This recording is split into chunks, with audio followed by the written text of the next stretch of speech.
అటు గులాబీ బాస్ కేసీఆర్ ప్రచారం కూడా ఏమాత్రం తగ్గటం లేదు. రోడ్ షోలతో బీఆర్ఎస్ అభ్యర్థుల గెలుపునకు కృషి చేస్తున్నారు. ఇవాళ మంచిర్యాలలో రోడ్ షో నిర్వహించనున్నారు కేసీఆర్. బీఆర్ఎస్ అభ్యర్థికి మద్దతుగా ప్రచారం చేయనున్నారు. నిన్న రామగుండలో రోడ్ షో నిర్వహించిన కేసీఆర్ కాంగ్రెస్ బీజేపీలపై మండిపడ్డారు. అధికార పార్టీ తన గొంతు నొక్కే ప్రయత్నం చేస్తోందంటూ ఆరోపించారు కేసీఆర్. తన బస్సు యాత్ర నిలువరించేందుకు కక్షగట్టారంటూ ధ్వజమెత్తారు. అమిత్ షా, మోదీ దేవుని పేరుతో ప్రచారం చేసిన ఈసీ పట్టించుకోలేదని, తనపై మాత్రమే ఎందుకు చర్యలని ప్రశ్నించారు. తన బస్సు యాత్రతో కాంగ్రెస్ బీజేపీ నేతల గుండెలు వణికిపోతున్నాయన్నారు కేసీఆర్. ఇద్దరు కొమ్మక్కై తనను నిలువరించారని, తన ప్రచారంపై నిషేధాన్ని విధించారని ఆరోపించారు. రేవంత్ అమలు చేస్తామన్న 6 గ్యారెంటీలు ఎందుకు చేయలేదంటూ నిలదీస్తే తన ప్రచారంపై నిషేధాన్ని విధిస్తారా అంటూ మండిపడ్డారు.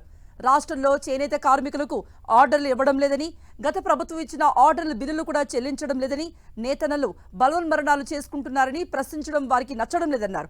ఎవరెన్ని అడ్డంకులు సృష్టించినా ఎన్నికల్లో ఏ పార్టీ గెలవాలి అనేది ప్రజలే నిర్ణయిస్తారంటూ స్పష్టం చేశారు కేసీఆర్.